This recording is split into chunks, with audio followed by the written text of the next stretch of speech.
오늘 여러분과 함께 나눌 말씀은 환경을 뛰어넘는 주님의 기쁨, 환경을 뛰어넘는 주님의 기쁨이란 제목으로 함께 은혜를 나누고자 합니다. 지난 주일에는 되찾아야 할 기쁨, 주님의 기쁨이란 제목으로 말씀을 나누었습니다. 우리 예수님은 제자의 배신 앞에서 또 십자가 처형을 예상하는 상황에서 내 기쁨이 너희 안에 있어 너희 기쁨을 충만하게 하라 함이라, 이렇게 말씀하셨다고 했습니다. 주님은 그만큼 환경을 뛰어넘는 기쁨을 누리시면서 우리도 그 기쁨을 충만하게 누리도록 해 주시겠다는 것이었습니다. 여러분, 그렇다면 분명히 우리 속에는 주님께서 말씀하신 그 기쁨이 있을 것임에 틀림없습니다. 그런데 그 기쁨을 나는 과연 충만하게 느끼며 누리며 그렇게 살아가고 있는지요? 여러분, 환경적 어려움을 이유로 주님의 기쁨은 당연히 그냥 사라졌을 것이라 우리 지레 짐작하고 그렇게 살고 있지는 않으십니까? 여러분, 그렇습니다. 실제로 살다 보면 어려운 환경이 너무 많은 것 같습니다. 요즘 같은 시대는 환경적인 어려움이 너무 많아서 국가적으로 경제, 정치, 문화, 여러 가지 국제 정세, 정말 어렵지 않은 부분이 없을 정도로 그렇게 너무너무 힘든 그런 시대를 우리는 살아가고 있습니다. 거기다 우리 또 교회는 또 재개발이라고 하는, 그래서 불확실한 미래에 대해서 우리는 더 불안해하는 것입니다. 심지어 어떤 분은 우리 교회는 미래가 없습니다라는 그런 말씀까지 하는 것을 들었습니다. 목사인 저도 그런 소리를 들으면 정말 너무 힘들다, 이런 목회하는데 너무 참 마음이 무너진다, 이런 마음이 들기도 합니다. 여러분, 그런 열악한 환경에 우리가 처해 있으니까 우리 기쁨은 이미 건너간 것일까요? 이미 물 건너간 기쁨은 우리와 아무 상관없는, 그냥 우리는 인상 찡그리면서 그렇게 살아가야 되는 그런 존재일까요? 여러분, 성경은요, 아니라고 말씀합니다. 그래서 지난주에 우리 주님은 우리가 처한 환경보다 더 끔찍한 상황에 처해 계셨지만 나의 기쁨이 너희 안에 있어 너희 기쁨을 충만하게 하려 한다는 그런 말씀을 하셨다고 했습니다. 예수님은 하나님의 아들이시니까, 특별하시니까 그런 기쁨을 누리셨겠죠. 우리는 우리 연약한 인간이 그런 기쁨이 어디 있어요? 우리 그렇게 말할 수 있습니다. 우리는 환경의 지배를 받으니까요, 그렇게 말할 수 있습니다. 여러분, 아닙니다. 오늘 우리가 읽은 이 빌립보서를 쓴 저자 바울은 이 빌립보서를 기쁨의 편지라고 그렇게 명명하면서 기쁨을 강조합니다. 빌립보서 4장에 보면은 그 한 장에서만 기쁨에 대해 19번을 반복할 정도로 항상 기뻐하라, 항상 기뻐하라고 그 기쁨을 얼마나 강조하는지 모릅니다. 어떻게 여러분, 사도 바울은 예수님이 아니잖아요. 사도 바울은 우리와 성정이 똑같은 사람인데 어떻게 사도 바울은 그렇게 기뻐하며 기쁨을 말할 수가 있었을까요? 오늘 말씀, 환경을 뛰어넘는 주님의 기쁨이란 제목을 가지고 바울이 어떤 환경에서 그리고 어떻게 기뻐할 수 있는지를 살피시는 이 시간 되시기를 주님의 이름으로 축원합니다.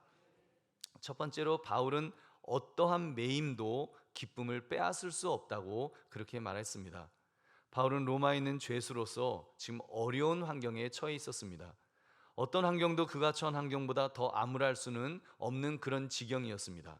그는 로마 최고법정에 설 날만 기다리고 있었습니다. 이제 로마 황제 네로 앞에서 신문을 받게 될 것이었습니다. 그에게는 근데 아무런 죄가 없었습니다. 특별히 죄를 지은 것도 아닌데, 투옥될 만한 불법을 저지른 것도 없는데 그는 그렇게 감옥에 갇혔습니다. 그는 2년간이나 그렇게 투옥되어 있었으니까 여러분, 정말 무죄 판결을 이제 받는다고 할지라도 그 지나간 시간을 어떻게 보상받을 수가 있을까요? 여러분, 얼마나 울분이, 어떻게 이런 억울한 일을 당할 수가 있나, 얼마나 울분이 찰 수 있는 그런 환경이었습니까? 그런데요, 믿음의 사람 이 바울은 그 매임을 유익한 것으로 보았습니다. 그리고 기뻐했습니다. 오늘 13절 14절 말씀 우리 같이 읽겠습니다. 시작.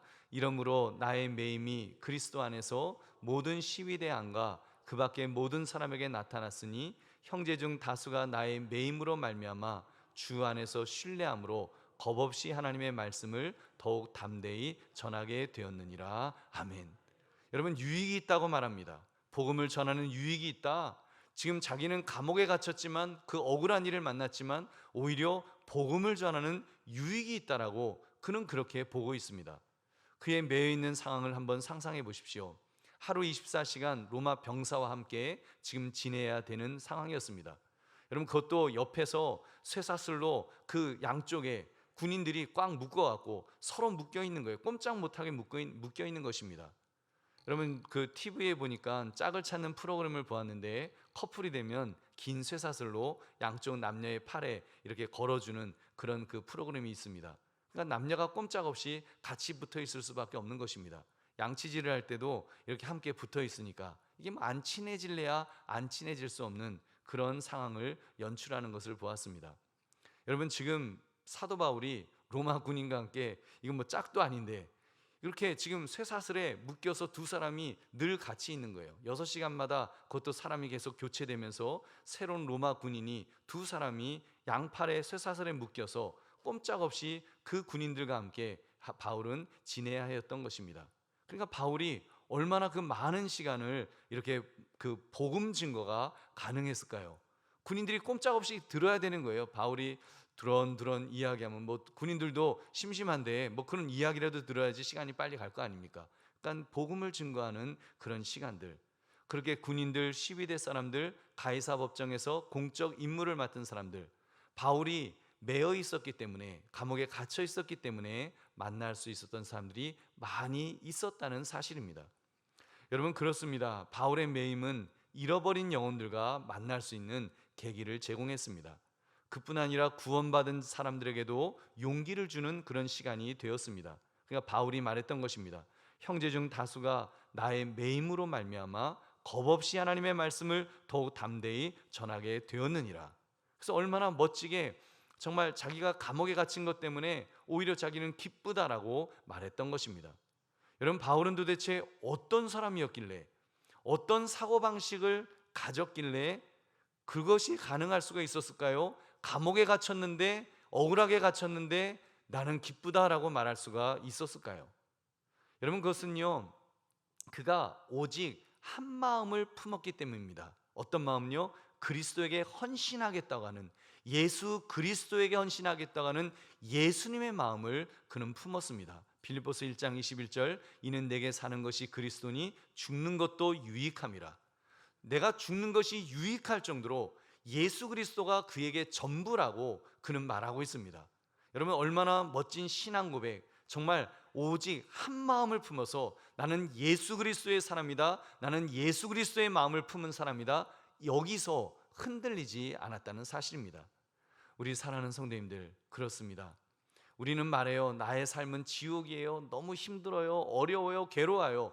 우리 얼마나 불평불만이 많은지요. 기쁨은 저 멀리 사라져버렸고 정말 지옥 같은 불행한 그런 인생만 나에게 남아있노라고 우리는 말합니다. 여러분, 근데 나의 마음, 여러분 정말 그렇게 나의 마음이 그렇게 불행하게 느껴지는 이유가 여러분 내 마음에 있는 것은 아닐까요?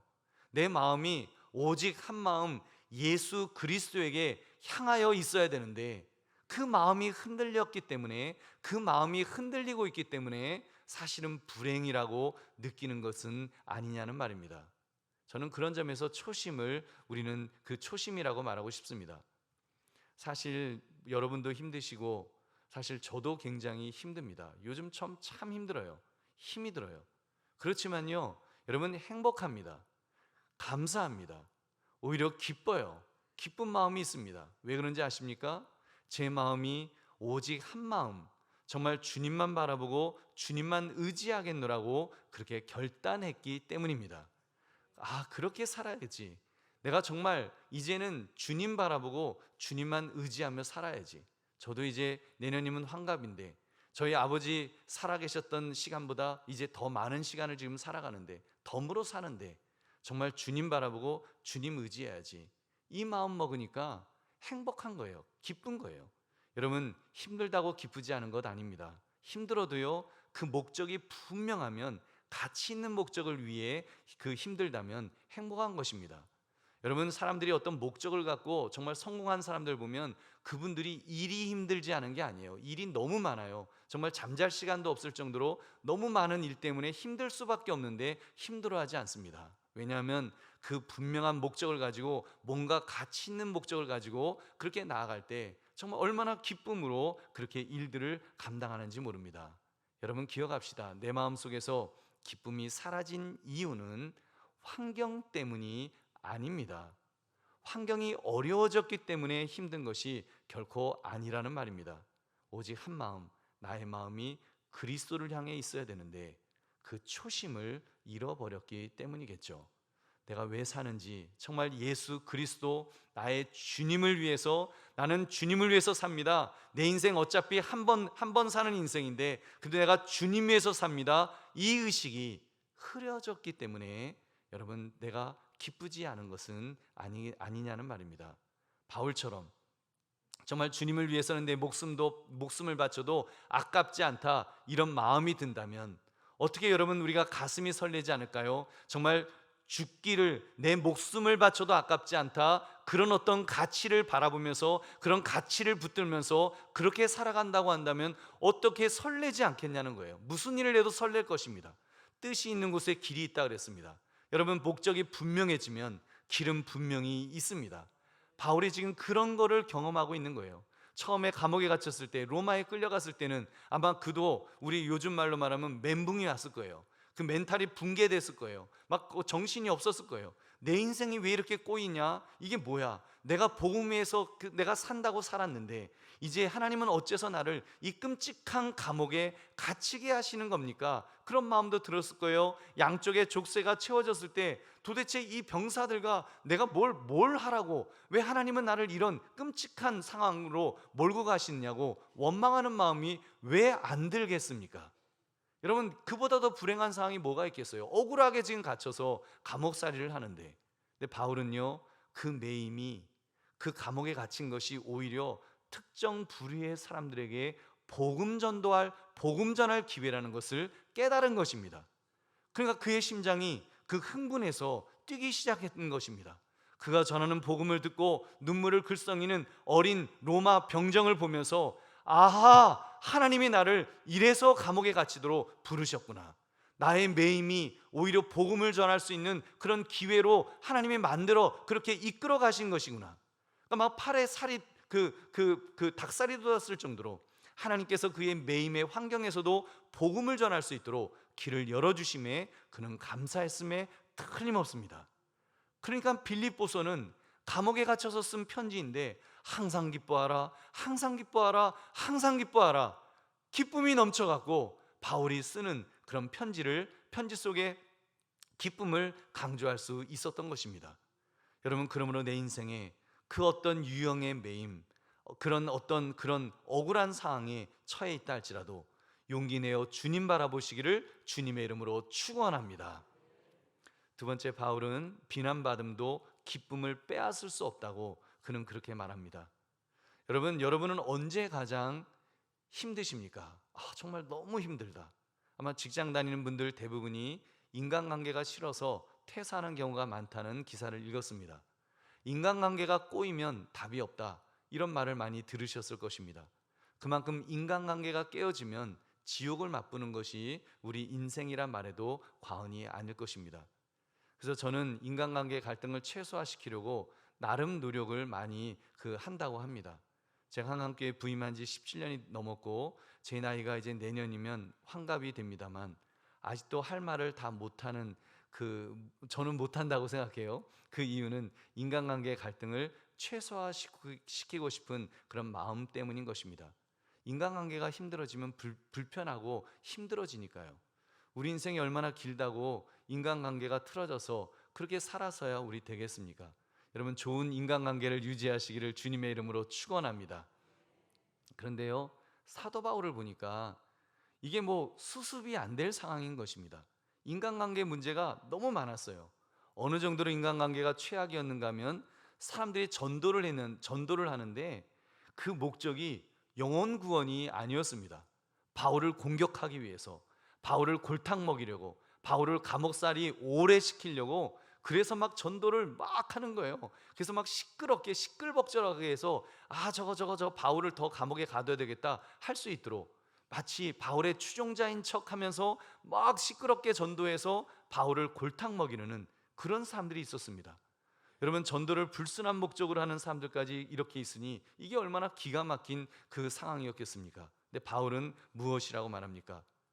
전파되는 것이 그리스도면 나는 기쁘다, 그렇게 말해요. 우리 오늘 본문 15절부터 17절 함께 읽겠습니다. 시작. 어떤 이들은 투기와 분쟁으로, 어떤 이들은 착한 뜻으로 그리스도를 전파하나니 이들은 내가 복음을 변증하기 위하여 세우심을 받은 줄 알고 사랑으로 하나 그들은 나의 매임에 괴로움을 더하게 할 줄로 생각하여 순수하지 못하게 다툼으로 그리스도를 전파하느니라. 여러분, 이 상황, 그 상상이 좀 되시죠? 우리 코로나 상황 한번 되짚어 보시면 우리 20명밖에 예배 드릴 수 없는 상황이 있지 않았습니까? 그때 성도님들이 최소 인원으로 현장에 와서 예배를 드렸습니다. 그래서 어떤 교회는 중직자만 현장 예배를 허락했던 그런 교회도 있었습니다만, 우리 교회는 연세 많아 영상 예배를 못 드리는 그런 분들 위주로 현장 예배를 우리가 드렸습니다. 근데 만약 그분들 중에 현장 예배를 드리는데, 현장 예배를 왜 드려요? 어떻게 해서라도 하나님 앞에 더 예배를 잘 드리고 싶은 마음에 드리잖아요. 근데 만약에 예배 드리는 목적이 20명 넘게 참석해갖고 교회가 방역법 위반에 걸려갖고 아예 폐쇄되라, 그래갖고 만약에 그런 마음, 그런 심보로 예배 드리는 사람이 있다라고 생각한다면 여러분 어떨까요? 아마 제가 사도 바울의 입장이라고 한다면 어떻게 그럴 수가 있어 하면서 제가 막 혈기가 나서 치리해 버려야 돼, 그 벌을 줘야 돼, 막 아마 서슬이 시퍼래 갖고 아주 그냥 제가 화를 엄청 낼 것 같습니다. 믿을 사람 아무도 없다 하면서 막 얼마나 제가 정말 막 씩씩거리고 의분에 그렇게 떨까요? 근데 사도 바울은요, 그런 상황에서도 그렇게 행동하지 않았습니다. 비난받음도 그의 기쁨을 빼앗을 수 없었던 것입니다. 그것도 그냥 기쁨이 아니라 나는 기뻐하고 또 기뻐하노라, 그냥 기뻐 죽겠다고, 너무 기쁘다고 지금 그렇게 그는 표현하고 있습니다. 왜요? 어떻게 해요? 여러분, 어떻게 그런 일이 가능할 수가 있겠습니까? 도대체 사도 바울이 그 어떤 힘이 그런 끔찍한 비난 속에서도 기뻐하고 또 기뻐할 수 있는 그런 사람으로 만들어 준 것일까요? 여러분, 따라하시기 바랍니다. 바울은 오직 한 마음을 품었기 때문입니다. 어떤 마음요? 그리스도 예수의 마음인 줄 믿으시기 바랍니다. 그리스도 예수의 마음을 그는 품었어요. 빌립보서 2장 5절, 너희 안에 이 마음을 품으라 곧 그리스도 예수의 마음이니. 그는 예수의 마음을, 그리스도 예수의 마음을 품은 사람이라고 그는 고백하면서 또 사람들에게도, 성도들에게도 그렇게 살라고 권면했던 그런 예수의 마음을 품은 사람이었습니다. 그렇습니다. 바울은 그 마음에 그리스도 예수의 마음을 품고 있었어요. 오직 한 마음, 그리스도의 마음을 품으니까 그의 시각이 달라진 것입니다. 그의 시각이 자기를 비난하는, 바울을 시기하여 죽이려 하는 악한 자들의 흉계에 주목하지 않았던 것입니다. 그가 주목한 것은 복음 전파 자체였습니다. 그런 악한 마음을 전하였다 할지라도 전도이다 보니까 복음이 전달되는 것을 본 거예요. 누군가가 예수 믿고 구원받는 일들이, 그런 사람이 복음을 전했는데도 구원받는 사람이 나타나는 거예요. 그러니까 바울은 그 한 영혼, 그 다시 찾은 그 한 영혼에 집중했던 것입니다. 그래서 그는 이렇게 고백합니다. 빌립보서 1장 18절 함께 읽겠습니다. 시작. 그러면 무엇이냐? 거칠애로 하나 참으로 하나 무슨 방도로 하든지 전파되는 것은 그리스도니 이로써 나는 기뻐하고 또한 기뻐하리라. 아멘. 전파되는 것이 무엇이라고요? 그리스도라고 말하고 있습니다. 예수님이라는 것입니다. 예수 그리스도의 복음이 전파되기 때문에 나는 기뻐하고 또 기뻐한다고. 그는 그 마음이 오직 한 마음, 그리스도의 마음을 품었기 때문에 예수님의 마음으로 보니까 기뻐할 수 있었던 것입니다. 사랑하는 성도님들, 왜 내 삶의 기쁨이 사라져 가는 것일까요? 직장에서 누군가가 나를 비난하고 험담하는 소리를 들을 때 왜 직장이 지옥처럼 느껴지는 것일까요? 정말 그 사람이 나쁜 사람이기 때문일까요? 가정에서 나를 비난하는 배우자가 있을 수 있어요. 나를 비난하는 형제도 있고, 나를 비난하는 부모도 있고, 나를 비난하는 직장 동료들도 있을 수 있습니다. 여러분, 정말 모두 그들이 너무 나빠서 내가 지금 힘들어 하는 것이냐는 말입니다. 이런 질문을 던져봅시다. 사도 바울과 같은 발상의 전환, 한번 발상의 전환을 해보는 것은 어떻겠습니까? 사도 바울은 발상의 전환을 했어요. 바울이 그리스도의 마음을 품으니까 비난당하고 있는 자신을 불쌍한 눈으로 보지 않게 되었습니다. 여러분, 누군가에게 억울하게 비난을 당하면 우리는 자신을 바라보잖아요. 그리고 자신에게 말해요. 아이고, 아무개 너 불쌍해서 어떡해. 너 그런 억울하게 그런 비난을 당하고 그런 삶을 사고 너 너무 불쌍해. 자기 연민에 빠져서요, 자신을 불행의 주인공으로 만들면서 자기만 바라봅니다. 억울하니까, 분하니까, 지금 억울하게 비난당하고 누군가로부터 막 공격을 당하면 너무 억울하니까 나를 불쌍히 여기는 거예요. 그리고 나를 불쌍히 여기니까 내가 인생의 불행의 주인공이 되는 거예요. 그러니까 내 인생은 정말 불행하다라고 한탄을 할 수밖에 없는 것입니다. 그런데요, 그 바울은 그 발상의 전환으로 자기를 바라보지 않았어요. 그는 그리스도의 마음을 품었을 때 그 비난을 통해서 복음이 전파되고 그 속에서 영혼이 구원되는 것을 보았습니다. 다시 말하면 그리스도의 기쁨을 본 것이에요. 그러니까 그의 마음속에 기뻐할 수밖에 없었던, 그래서 나는 기쁘고 또 기뻐한다라고 그렇게 말할 수 있었던 것입니다. 우리 사랑하는 성도님들, 그런 점에서 우리 자신이 누구인지를 다시 한번 돌아봅시다.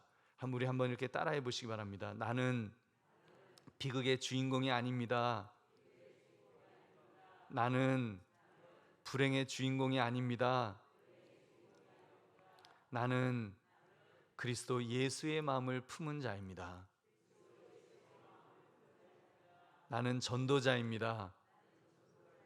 믿으시면 아멘 합시다. 아멘. 우리는 여러분 전도자예요. 전도자로서 정말 내가 그리스도의 마음을 품은 자로, 내가 복음을 증거해야 되는 사람으로, 내가 받은 사랑을 전해야 되는 사람으로 그렇게 의식이 전환된다면 여러분, 전도자로서 더 강해지게 될 것입니다.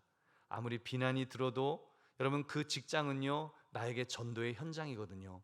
내가 쉽게 떠날 수 있는 곳이 아니라 그곳에서 그런 어려움 속에서도 내가 굳건하게 서서 복음을 전해야 될 전도의 현장이고, 그분들은 특별하게 내가 만날 수 있는 그런 사람들이기 때문에 여러분 더 담대해질 것입니다. 무엇보다도 하나님께서 힘을 줄 것입니다. 감당할 만한 능력을 주실 줄로 믿습니다. 그리고 만약 나의 허물로 비난이 듣는 그런 일이라면 하나님께서 회개의 영을 우리에게 부어 주실 것입니다. 그래서 이제는 주님을 위해 자신을 고쳐 나가는 사람이 되겠죠. 그래서 어떤 방법으로든 하나님은 우리에게 힘과 능력을 주실 줄로 믿습니다. 그러면 어떤 비난을 듣는다고 할지라도 믿음으로 자신을 세워나가시는 저와 여러분 되시기를 주님의 이름으로 축원합니다. 세 번째, 바울은 어떠한 위기도 기쁨을 빼앗을 수 없다고 그는 말하였습니다. 여러분, 바울의 고백이에요. 어떠한 매임도 어떠한 비난도 그의 기쁨을 빼앗을 수 없다. 그리고 그가 직면한 위기조차도, 어떻게 보면 죽음의 위기, 지금 사형을 당할지도 모르는 위기조차도 그의 기쁨을 빼앗을 수 없다라고 했습니다. 우리 20절 함께 읽겠습니다. 시작. 나의 간절한 기대와 소망을 따라 아무 일에든지 부끄러워하지 아니하고 지금도 전과 같이 온전히 담대하여 살든지 죽든지 내 몸에서 그리스도가 존귀하게 되게 하려 하나니. 아멘. 지금 그의 위기는요, 이제 죽을지 몰라요. 사형당할지도 몰라요. 근데 그것 때문에도 그 기쁨을 빼앗을 수 없다라는 것입니다. 왜 그래요? 그의 몸에서 그리스도가 존귀하게 되기 때문이라고 그는 그렇게 말합니다. 자기 인생 위기, 가장 큰 위기, 어찌 보면 이제 생명을 잃어버리는 그 위기 상황이 오히려 그의 몸을 통해서 그리스도가 존귀하게 되는 그런 기회가 된다고 그는 고백하는 것입니다. 여러분, 한번 제가 단도직입적으로 말씀드리면 이런 거예요. 믿음의 사람에게 위기는, 아니 재난과 불행조차도 그리스도를 존귀케 해드릴 수 있는 기회가 될 수 있다는 것을 믿으시기 바랍니다. 우리의 불행, 우리의 어떤 위기, 어떤 정말 비극, 그것도 우리에겐 기회가, 그리스도를 존귀케 해드릴 수 있는 기회가 된다는 거예요. 그래서 바울은 지금 이렇게 고백합니다. 살든지 죽든지 내 몸에서 그리스도가 존귀하게 되기를 원하나이다. 우리 사랑하는 성도님들, 우리 인간, 죄성을 가진 우리 인간이 어떻게 그리스도를 존귀케 해드릴 수가 있을까요? 여러분, 사실 피조물인 인간이 창조주 하나님을 존귀케 해드린다는 것은 어불성설입니다. 말이 안 되는 거예요. 왜냐하면 하나님은 우리가 존귀히 높여드리지 않아도 이미 존귀하신 분이신 줄 믿으시기 바랍니다. 하나님은요, 완전하신 분이세요. 무한하신 분이세요. 전능하신 분이세요. 영원하신 분이세요. 우리 같은 피조물이 뭐 하나님을 높여드린다고 해서 높아지시고, 우리가 안 높여드리면 하나님께서 뭐 이렇게 그 존귀케 되지 않는, 뭐 비천해지는 그런 분이 아니시잖아요. 우리가 하나님을 위해서 해드릴 수 있는 건 사실 아무것도 없습니다. 하나님은 이미 하나님으로서 완전하신 줄 믿으시기 바랍니다. 그런 하나님이십니다. 그렇다면 인간 존재가 어떻게 하나님의 아들을 영화롭게 할 수가 있을까요? 여러분, 워런 위어스비라는 유명한 목사님께서 그 우리 몸을 망원경에, 우리 인생을 망원경에 이렇게 비유를 했습니다. 되게 재밌는 표현이에요. 별을 관찰하는 여러분 천체 망원경 있지 않습니까? 망원경 커봤자 뭐 아무리 커봤자 우리 교회만 하겠죠. 큰 뭐 망원경 해봤자. 근데 여러분, 그 망원경이 이렇게 그 관측하는 그런 별들을 보면은요, 어마어마하게 크잖아요. 여러분, 너무 멀리 있기 때문에 정말 그 어느 별이죠? 목성 같은 거, 지구에서 굉장히 멀리 떨어져 있으니까 사실 제일 가까운 별인데도 우리 지구보다 1300배가 더 크대요. 1300배가 더 큰 지구보다 그렇게 큰 별인데도 멀리 떨어져 있으니까 요만하게 보이잖아요. 그냥 정말 깨알같이 보이잖아요. 그러니까 망원경을 딱 이렇게 해갖고 망원경으로 쫙 관측을 하면 그 렌즈를 통해서 그 깨알같이 보이는 그 별을 쫙 땡겨와 갖고 이제 환하게 반짝반짝 빛나는 별들을 우리가 관측할 수가 있습니다. 망원경이 그런 역할을 하지 않습니까? 여러분, 그와 마찬가지로 그리스도인들은요, 너무 멀리 계셔서 잘 볼 수 없는, 보여드릴 수 없는 그런 그리스도를 보여주는 망원경 역할을 우리가 할 수 있다는 것입니다. 어떻게 해요? 물론 우리가 잘 되고 잘 나가서 막 성공해서 우리가 정말 그리스도를 존귀케 해드릴 수도 있을 것입니다. 근데 사실 존귀케 해드리기보다는 괜히 상대방 괜히 염장 지르고 막 배 아파하고 그럴 일이 더 많죠. 사실은 뭐 하나님께서 해주셨어야 하지만 자기가 영광 받을 경우가 더 많잖아요. 그래서 뭐 그걸 보고서 하나님께서 정말 하나님은 존귀하신 분이세요, 사람들이 이렇게 막 감동하고 그러지 않을 경우가 더 많지 않습니까? 그런데 우리가 불행한 일을 당했을 때, 우리가 어떤 비극의 주인공이 되었을 때, 여러분 그때는 어떨까요? 그런 위기에 처했을 때, 그때 여러분 오히려 그 몸을 통해서 우리는 정말 하나님의 존귀하심을 드러내는 그런 시간이 되지 않을런지요. 사도 바울을 보십시오. 감옥에 갇혀 위기에 처했을 때, 심지어 순교의 자리에 그 갇혀 있었기 때문에 오히려 그의 몸을 통해서 그리스도의 존귀함을 보일 수가 있었던 것입니다. 아마 거기 로마 군인들이 깜짝 놀랐을 거예요. 같이 쇠사슬을 메어서 8시간씩 근무를 쓰면서 그 로마 병정들이 정말 막 머리가 혼란해졌을 거예요. 이게 뭐지? 예수 믿는 사람은 왜 이렇게 다르지? 다른 죄수들은 막 그 증오와 분노와 억울하다고 막 하고 막 그러는데, 그리고 그 속에 화밖에 없는데, 이 사람은 지금 보니까 뭐 사람 되게 좋아 보이고 별로 죄 지을 것도 없는 사람 같은데 이렇게 감옥에 갇혔는데도 왜 이 사람이 이렇게 기뻐하지? 왜 이렇게 즐거워하지? 왜 이렇게 감사하지? 아니, 죽을지도 이제 사형당할지도 모르는데 이 사람은 왜 이렇게 행복해 있는 거야? 그것을 통해서요, 그가 믿는, 사도 바울이 믿는 여러분 그리스도를 발견하게 된 줄로 믿습니다. 그러면서 하나님은 그런 분이시구나, 하나님을 존귀케 해드리면서 정말 저 바울이 믿는 하나님은 참 하나님이다라고 그들이 인정하게 되었을 것입니다. 그렇기 때문에 사도 바울이 고백하는 거예요. 사는 것과 죽는 것은 두렵지 않습니다. 어느 때이든지 간에 나의 몸에서 그리스도가 존귀하게 되는 것, 그것이 나의 소원입니다라고 그는 그렇게 고백했습니다. 여러분, 그럴 때 얼마나 하나님이 영광 받으셨겠습니까? 여러분, 그런 인생이라면 얼마나 가치를 느끼게 되겠습니까? 우리 사랑하는 성도님들, 우리 믿음의 사람은 그런 마음으로 그리스도의 마음을 품고 나를 통해 그리스도를 존귀케 해드리기를 결심하며 사시기를 주의 이름으로 축원합니다. 여러분, 우리도 살아가다 보면 위기를 만날 때가 있습니다. 우리도 살아가다 보면 비극을 만날 때도 있어요. 여러분 그럴 때 어떻게 해요?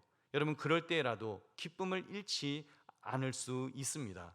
어떻게 해요? 내 몸에 암이 걸렸을 때 우리는 암을 통해서 그리스도를 드러낼 수 있기 때문입니다. 여러분 다른 사람들은 암이 걸리면 막 그냥 절망하고 원망하고 내가 왜 하필이면 나에게 이런 일이 있어 막 그럽니다. 우리 믿음의 사람들도 순간적으로 얼마 동안은 굉장히 괴로울 수 있어요. 그렇지만 여러분 그리스도의 마음을 품은 사람은 여러분 그것을 극복해냅니다. 해석해내요. 그 속에서 하나님이 이 암을 통해서 하나님이 존귀케 되기를 원하시는 그런 부분이 있겠구나. 내가 죽기 전에 마지막으로, 정말 내가 죽기 전에 마지막으로 하나님의 하나님 되심을, 살아계신 하나님을 드러낼 수 있는 기회를 하나님이 나에게 주시는구나. 여러분 그것이 깨달아지면 그 다음부터는 삶이 달라질 것입니다. 암이 더 이상 나를 해치는 그런 악한 존재가 안 될 것입니다. 오히려 하나님께 영광 돌리는, 오히려 축복의 기회로 그렇게 여겨질 거예요. 그 마음에 기쁨이 생길 것입니다. 그 마음에 감사가 생길 것입니다. 인생을 행복하다고 느끼게 될 것입니다. 하나님은 그것을 통해서 존귀함을 받으실 줄 믿으시기 바랍니다. 그러다 보면 낫기도 하는 거예요. 하나님이 그래서 그러다 보면 아무개 참 아직 쓸만하구나. 그러면 하나님이 데려가시려도 그래 좀 이따 와라. 하나님께서 고쳐주실 줄로 믿습니다. 여러분 얼마나 좋아요. 여러분 그것이 우리 믿음의 사람의 인생인 것입니다. 저는 처음 그 전도서 사역을 시작했을 때 그해 여름에 아주 끔찍한 소식을 접한 적이 있었습니다. 제가 담당했던 주일학교 아이가 초등학교 2학년 여자아이였는데 아주 귀엽고 예쁜 아이였어요. 엄마 아빠 손잡고 그 시골집 가다가 그 국도에서 교통사고로 죽었어요. 그 엄마 아빠가 손잡고 있는 그런 상황에서 눈으로 보는데 차에 치여서 먼저 하늘나라를 갔습니다. 기가 막히죠. 근데 그 아이 엄마가 우리 주일학교 부감 집사님이셨어요. 근데 정말 그 슬픔, 얼마나 슬픈 일이에요. 근데 그 슬픔을 그 집사님께서 믿음으로 이기시는, 정말 믿음으로 그것을 견디시는 그 모습을 통해서 얼마나 정말 하나님의 존귀하심이 드러날 수 있었는지요. 요한일서 5장 4절 5절은 말씀합니다. 무릇 하나님께로부터 난 자마다 세상을 이기느니라. 세상을 이기는 승리는 이것이니 우리의 믿음이니라. 예수께서 하나님의 아들이심을 믿는 자가 아니면 세상을 이기는 자가 누구냐? 우리는 예수 그리스도를 믿는 자이기 때문에, 그리스도의 마음을 품은 자이기 때문에 어떤 비극, 어떤 위기의 상황에 처한다 할지라도 우리는 승리할 줄로 믿습니다. 승리하시기를 주의 이름으로 축원합니다. 우리 사랑하는 성도님들, 여러분들이 지금 어떤 위기 상황을 만나고 계시는지요? 우리 몹쓸 질병에 전염병에 걸릴 수도 있고, 암과 같은 끔찍한 질병에 걸릴 수도 있고, 사업이 부도날 수도 있고, 직장을 잃을 수도 있고, 가정에 나쁜 일이 생길 수도 있습니다. 우리 인생은 정말 5만 가지 나쁜 일들이 계속해서 일어날 위험이 늘 도사리고 있는 것입니다. 그러나 믿음의 사람은 바울처럼 어떤 위기를 만난다고 할지라도 기쁨을 빼앗기지는 않을 것입니다. 기쁨을 어떻게 해요? 그러한 위기 속에서 그리스도를 존귀케 해드릴 수 있는 기회를 하나님은 분명히 주시기 때문입니다. 그 위기 속에서 나의 불행이, 하나님이 나를 미워하셔서 나를 버리셔서 나가 그런 위기를 만난다고 생각하면 마음이 무너지고 내 인생이 너무나 불행하겠죠. 근데 여러분 그것이 아니라 정말 나를 통해서 하나님이 존귀케 되신다고 생각한다면, 하나님께서 정말 존귀함을 받으실 수 있는 기회가 된다고 생각한다면 그것은 더 이상 우리에게 위기가 아닐 것입니다. 오히려 축복의 통로가, 하나님 나의 마지막 삶의 마지막이, 내가 죽는 마지막 이제 임종하는 그 순간이 정말 하나님의 하나님 되심을 존귀케 해드리는 그 순간으로 만들기를 원합니다 한다면 그 시간은 분명히 여러분 정말 축복의 시간이 될 줄로 믿습니다. 우리 기독교 역사에 수많은 분들이 위기를 만났습니다. 아마 순교보다 더 큰 위기는 없을 거예요. 그렇지만 그분들이 그 위기를 통해서, 순교를 통해서 얼마나 주님의 존귀하심을 드러내 보여주었는지요.